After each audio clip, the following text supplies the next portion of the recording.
خبره دغه سکاوټ مخ ته کینو دا ایمان کړي تیر کړي د سکاوټ مخ ته کینو قاتل ته غواړو چې قاتل دې نه راکړي دغه پورې باندې د سکاوټ د مخ نه پاتو خو یو داسې خلک یو دغه تم چې یو ځل یو سړی را پاتې بل ځل بل سړی را پاتې کم خلک چېرته دغه خلک ودرئ موږ د دغه خلکو مخې ته ولاړي موږ ورته وایي چې دا د پښتنې په خاوره دا کم جنګ چې تا مسلط کړی بس که دا جنګ نور زرې زرې دې کړو دا د پښتنو دا ملک 40 کاله دې وسېدو لمبه لمبه دې کو زمونږ د دې پښتنو نه دې ورته خشاک جوړ کړی دی تنور ته خشاک ورته پنجاب دپاره پرې روټۍ پخې چې دا پنجاب پې موړ شي نه کوو نور موږ ستا دپاره جنګ که دا پنجاب او د پاکستان دی په خپلو روپو ساتلی شي ویې ساته نور یې د پښتنو په وینو باندې مه ساته بس د هغه کوم جنګ چې دې مسلط کړی نور دغه ته موږ تیار نه یو که دا پنجاب ته په خپله ساتلی شي نو ویې ساته زمونږ یینې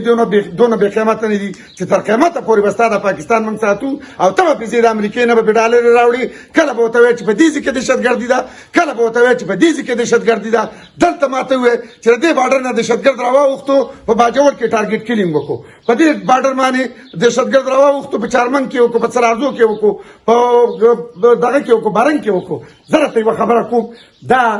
انډیا زمونږ له ټولو نه سخت دښمن دی که دا افغانستان دا خو زمونږ رور دی پښتانه دي انډیا هم سخت دښمن دی که دا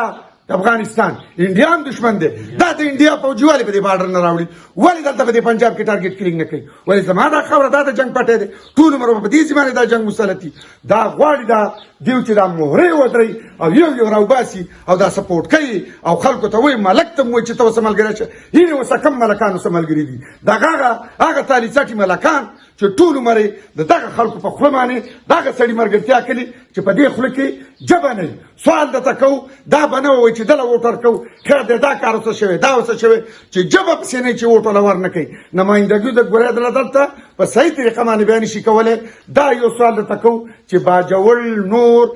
دغه ځای ته چې کم وکیل لیږئ چې تکړه وکیل ولېږئ چې بغیر د وکیله دلته په دغه عدالت کې نه وي ولاړ چې څوک هم د خبرې نه یو سړی وایي زه راغلی یم جج صاحب سپیکر ته وایي صاحب زه حاضر یم خو خبرې نه شم کولی خبرې ته سړی لیږل غواړي دا زمونږ مولانا صاحب دا په هر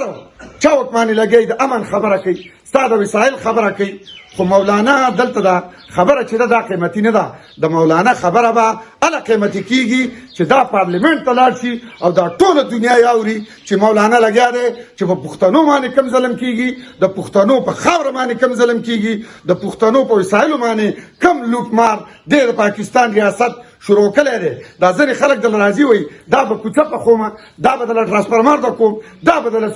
سکول در کوم دا ګوره زمونږ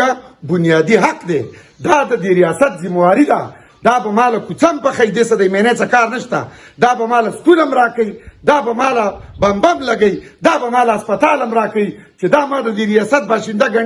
ګڼي چې دا د دې ریاست باشنده دی نو دا به دا ټول سہولیات ماله راکوي دا زمونږ کار دی موږ سیاست کوو که زمونږ سره مینېتوب امتیاتوب نه د دغه نه غیر به هم دله دا کار کوو تاڼه به هم دله کوو تحصیل به هم دله کوو دا روډ به هم ستاسو کېږي دا کوڅې به هم ستاسو کېږي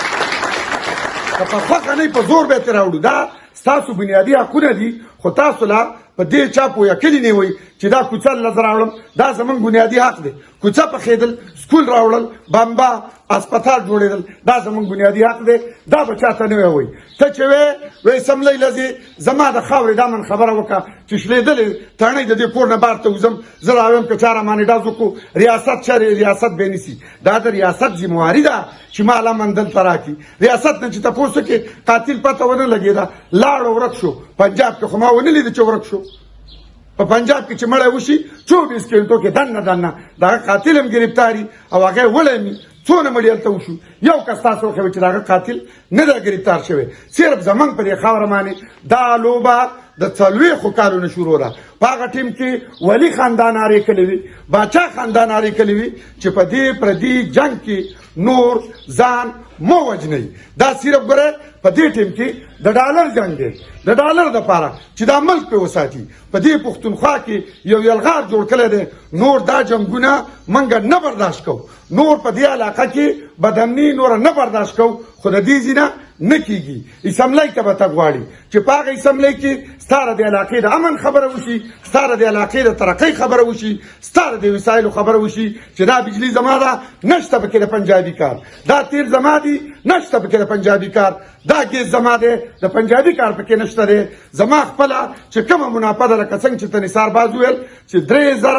3,000 اربه روپۍ دا زمونږ په دې مرکز باندې قرض دی، خو په دې 10 کالو کې ګورئ چا هم تپوس نه دی کړی. دا یونیورسټۍ چې راته یادې کړي دا کوم یونیورسټۍ چې حیدر خان جوړې کړې وي هغه ټیم کې د بجلۍ چې زمونږ څونه منافع وه دا حیدر خان راوړې په دغه صوبه کې خرڅ کړي، په هغه ټیم کې موږ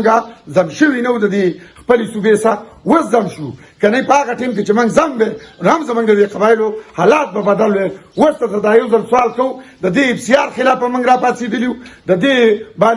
بالغ رایدۍ له دې له موږ راپاڅېدلي چې عام ولس له د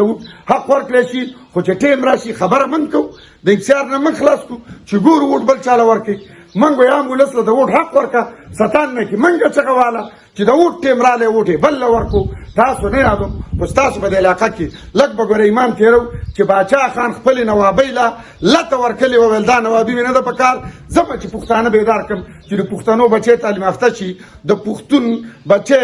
په خپلو وسایلو باندې په خپله قبضه واچوي. باچا خان به په دې باجوړ او ځای په ځای په دې غرونو کې به ګرځېدو، نوابي هر څه له لته ورکلې وه. ستاسو نه اوس دا سوال کوو تاسو د عوامي نیشنل پارټۍ کارکونان یې وئ په دې کلي کې د نن نه به پاڅېږئ او په دې کلي کې چې ستاسو څونه غواړئ دا به پوهه کوئ ذهني توګه باندې چا په دې باندې پوه شي چې هلکه ته په غلط روان یې. د چا ملګرتیا چې ته کې